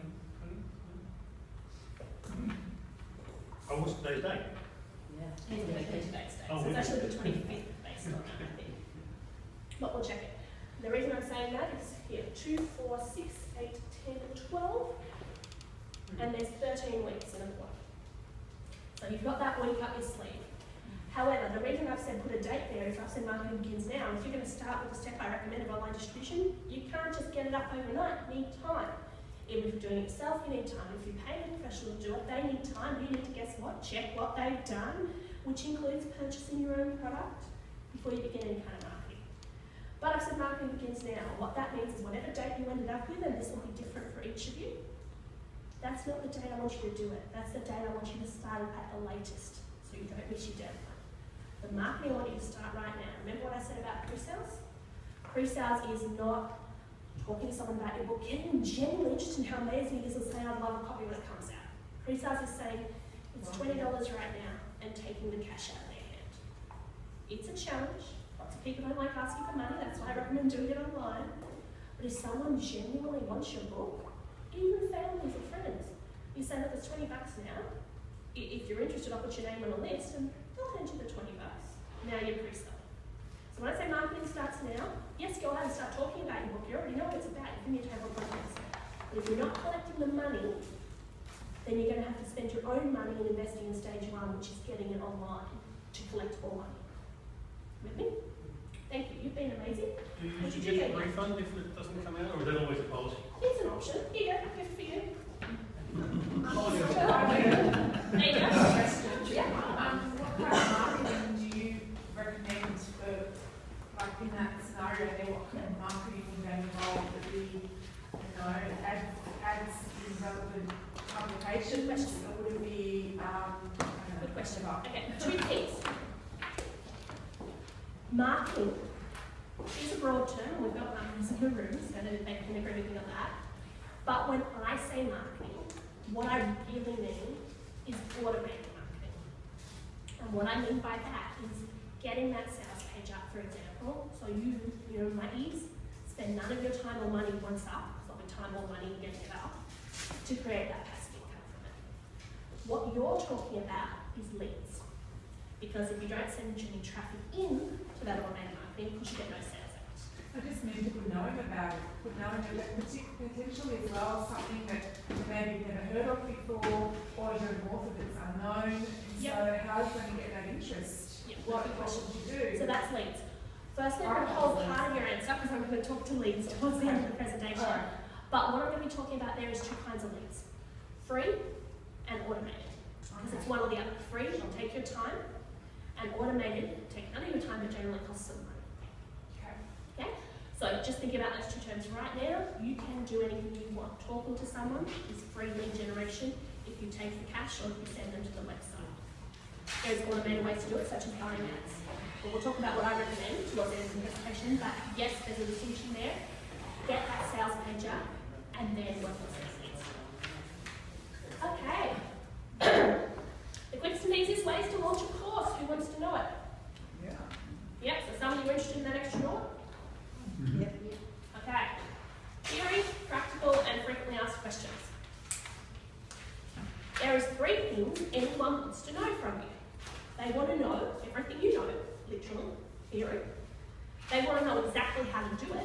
practical.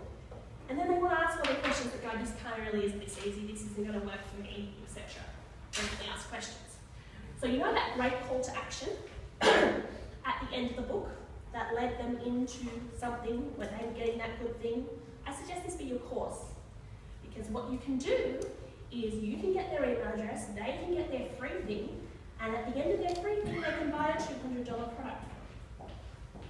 Which means these three things will be in your course. Those videos that you wrote down that you're going to create. In those videos you're going to give them theory and practical. You're going to tell them stuff and you're going to show them stuff. But they're still going to have questions. So you might, for example, have theory being the video, practical being the download resource, they get to apply what they learned in the video, and people being told exactly what to do and given everything they need to do it and still not doing it. Has that ever happened to anyone? That's very common. Yeah. So the frequently asked questions in the case of your course is maybe a Facebook support group where you answer any questions they might have. And always answer in a global manner, because this is the one thing that will take your time. So you want to answer one person's question so everyone gets the answer and doesn't ask it again. But that's not what I'm talking about here. What I'm talking about here is knowing your figures. Because we're trying to sell something, that's what they get once they've bought it. Here's the three things you need to know about when it comes to theory, practical, and frequently asked questions before they're in your course. You need, as I said, videos, downloadable resources, and I suggested a Facebook group. But how does that practically come about? They're not going to get the Facebook group until they page you. These resources that go with the videos in the course, they're not going to get until they page you. So what is this free something that they're going to get that's going to get them to want to give you $200? Because remember I told you you're going to get that $200 without using any of your time or money. Well, it's a course. If you sold a book, and the way you sold it was you gave away a free sample chapter, for example, how do you sell a course? You give away a free sample course. And that might have been what that lady was doing there with the not so good one before the good one. So, videos. You're going to give them a free, that's something, it's free and there's 3 of them, video series.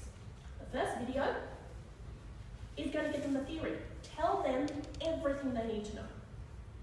Now that could be one long video, or that could be you talking about the 12 points you just wrote down. Because that's everything they need to know, that's the whole conversation from the beginning to the end. At a surface level, don't make the video too long. Don't make it too short either, we're not talking about a 1-minute video.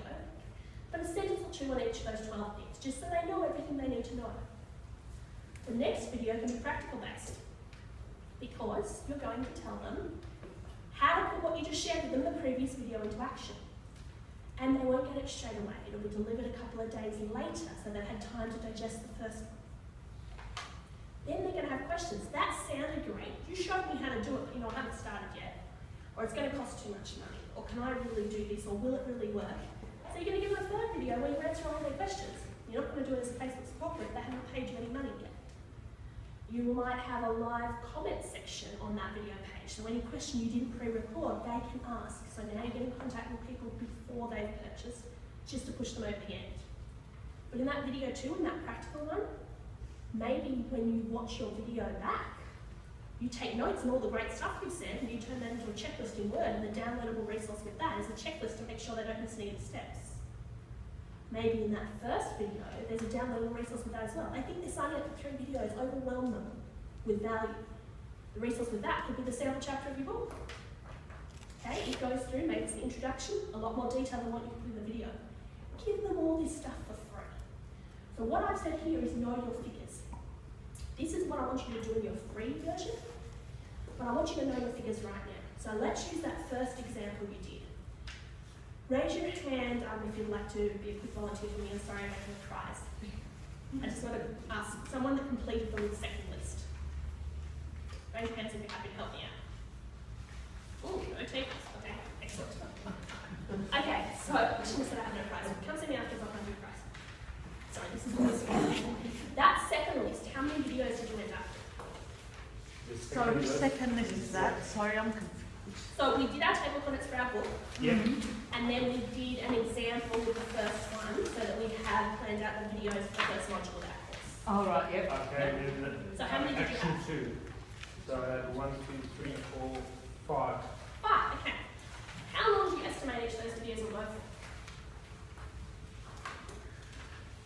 3 to 5 minutes each. So let's call them 5 minutes for the sake of maths. Yeah. 5, 25 minutes. Half an hour. Let's call it half an hour for the sake of maths. How much do you currently charge as an hourly rate if you don't mind me asking? So that will be around 420 now. 420. So it's half an hour of your time. So those videos are worth $210. You now know the value of them. Now let's assume, how many modules do you have?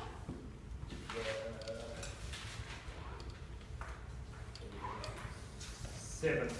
7. So let's assume, because he hasn't planned it all out yet, that you can plan the whole thing out, that he has approximately the same. 7 times, let's say, times 200, just to make my maths easy, is around 1400, so let's call it 1500, because he's a bit different. Yeah.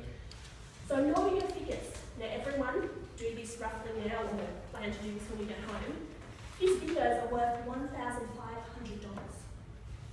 Now I'm pretty sure he's not going to sell the course for that. But can you already see how someone's wanting to buy it, because they're going to pay a lot less than that, and we haven't even done the value of the other resources. So I want you guys to know 3 things, and they're the ones on the screen. I want you to know the total value of your videos, and I've just shown you how to work that out. Count them, work out your hourly rate, work out what they're worth. I want you to know, because it took you that long to make up, that's how we get the value. Resources. There will be 2 kinds of resources. There will be the kinds that when you filmed the video, you used some kind of template, so this won't be for everyone. Now that template, in my case for example, one of the templates I use in one of my videos cost me tens of thousands of dollars to build. No one's going to believe it's worth that. And that's not what it's worth. That's what I spent developing it. But how much do I currently sell that template for separately? I sell it for $9,000. So that template alone, that they have to get as part of my course, because they can't complete the course without it, because I've just shown them how to use it in one of my videos. Get what I'm saying? That template alone is worth $9,000. Now yours might not be, yours might be worth $900. But when you have a video, there'll be 2 kinds of downloadable resources. The ones where, as I said before, you watch it and create a checklist, give that a value based on your time again, how long it took you to create that checklist. And the kind where you use a resource you already have. Give that the value of how much you currently sell it for. Once again, add them up here. And this one, if you're offering a Facebook support group, and you can do this however you want. I like Facebook because when people are on there, you're on there doing something, it's quick and easy to be done, and it's very social, so they share with the group, but they also share with other people that you should be in this group, or how do you know this group, or you've got to buy this course. I mean, I find Facebook's quite good from a marketing point of view as well. You can't put a price on this. It's your time. It's invaluable.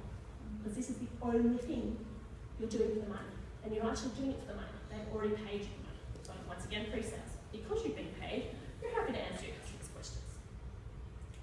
So that's invaluable, but give these 2 a value. Now, you can jot that down now based on what I've just shared with you, or alone you're going to have to do that for homework because you don't know what the resources are yet, etc., etc. You need to know that. Which brings me to secret 6, how to sell either. You need 3 things. Funnel entry videos, funnel content videos, and funnel transition videos. And what I mean by that is they're fairly self-explanatory. Funnel entry videos are to get someone into a funnel. So for example, register here for a free sample chapter of my book. Funnel entry video. Call to action at the end of the book. Register here for a free 3-part video series as a thank you for reading my book. You've read it.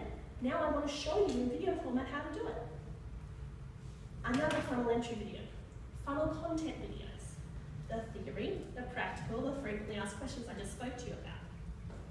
Funnel transition videos, these are the best kind. I'm glad you've enjoyed my free funnel so much. For this much money, you can enter my paid funnel. In other words, I'm glad you loved my free course. Here's my special offer that's only $200, and we already know it's probably going to be valued at $2,000 based on the maths we were just doing. So it's 90% off.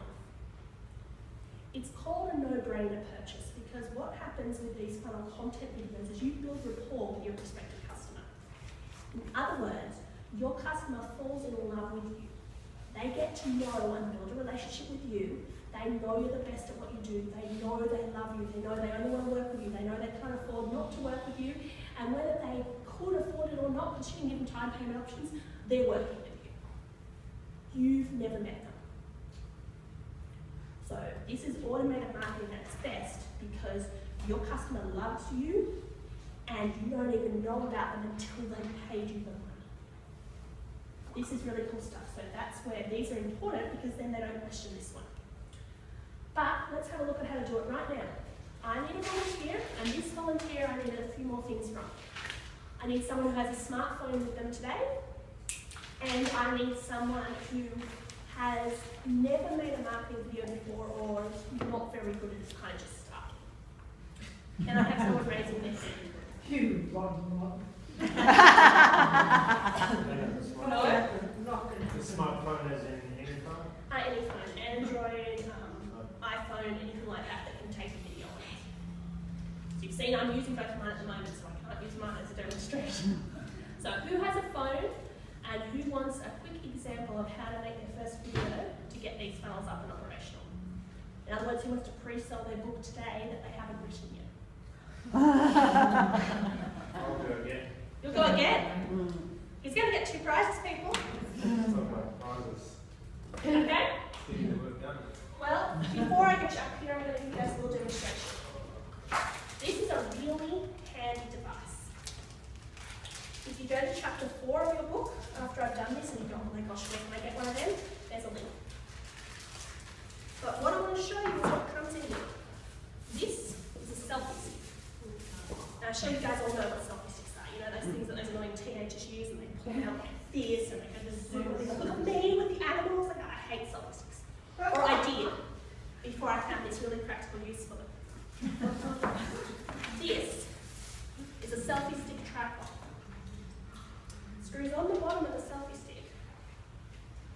So what happens is suddenly your selfie stick has a purpose.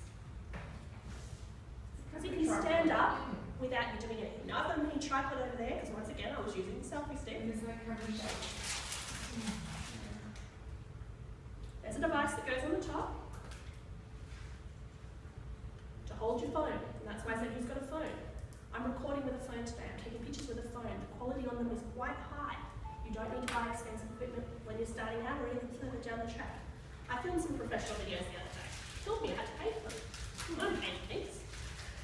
But I got to the stage where I'm like, you know, some of them I actually need to not do on a tripod on my phone.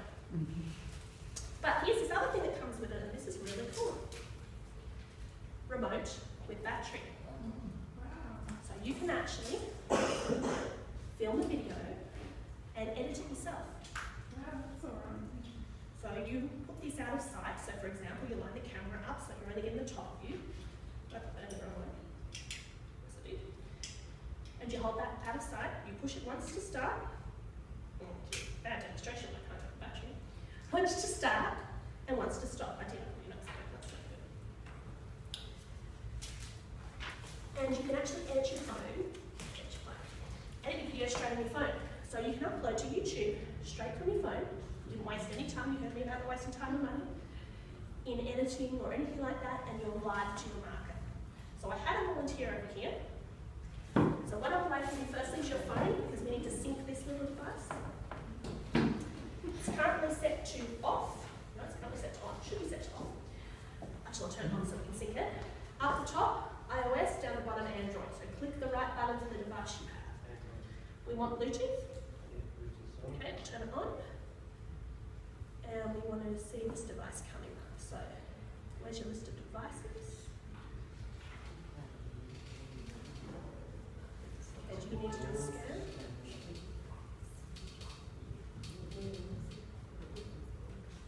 When it comes up, I'll tell you what this particular one's called because they all got different names. No,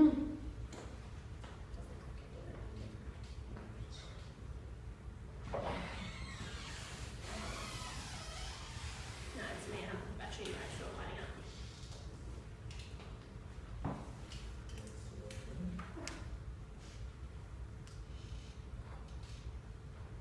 Okay, we might skip this part of the demonstration because it's not lighting it up.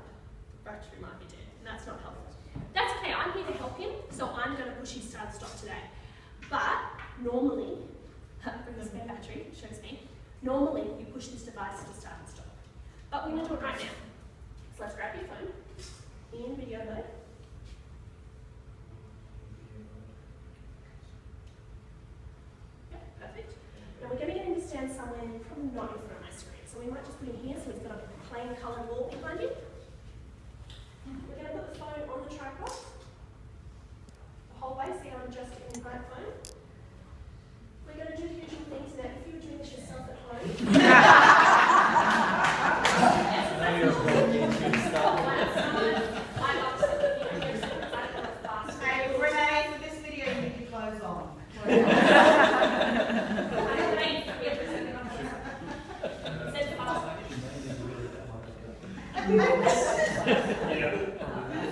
She won't.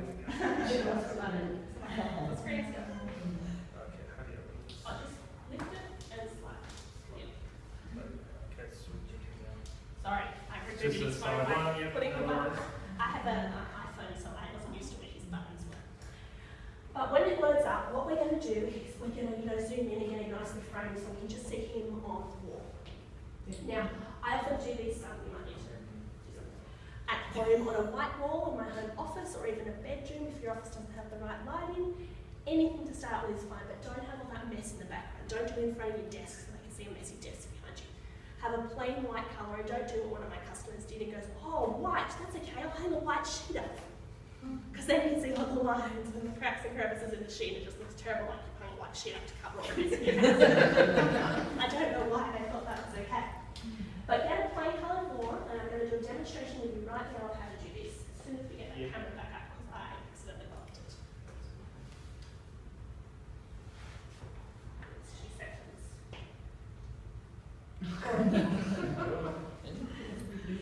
It's really rebooting. My bad there. Why don't we go on in the interest of time and I'll get you to come back on when it's rebooted. Take it with you, go like that. Let me know when you're going to go. Lock on solitaire. Just put it on.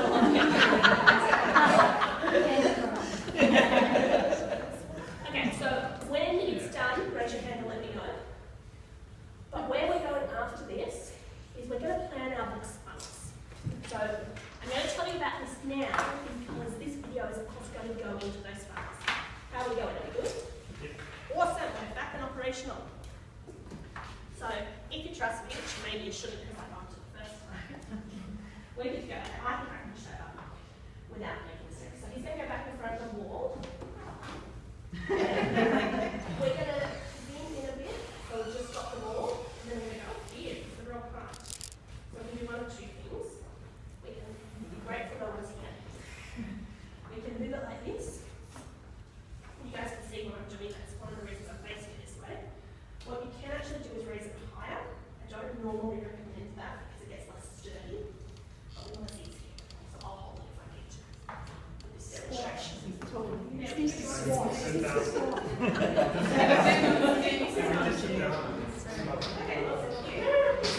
Promoting your book. Do you want to be sitting down?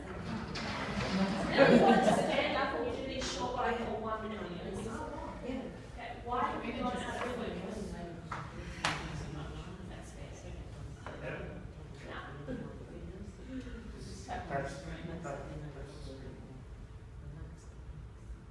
So let us zoom back into it. Now see how I'm spending some time, I'm just going to hold it for this demonstration because I've made it too high. So make sure you realize something that you don't have to go too high, because you want it to stand on its own. That's where you want to be in the frame, centre of the frame. So a little bit of space between your head, equal space on either side, mostly a plain background. He would be pushing the button, so we start and stop it. So you push the button, you talk. You push the button. Sorry. You push the button, you start talking, you stop talking, you pause, and then you push the button. So you've got the rest. What we're going to do now is go make a really brief video. It's really simple. Hi, my name is, and I'm the author of. If you would like to take advantage of the special offer on this page, I suggest you do so. Now you can add words, you can say the special pre-sale, don't give us the price, because then you have to do a new video. Be very generic, don't say fill out the form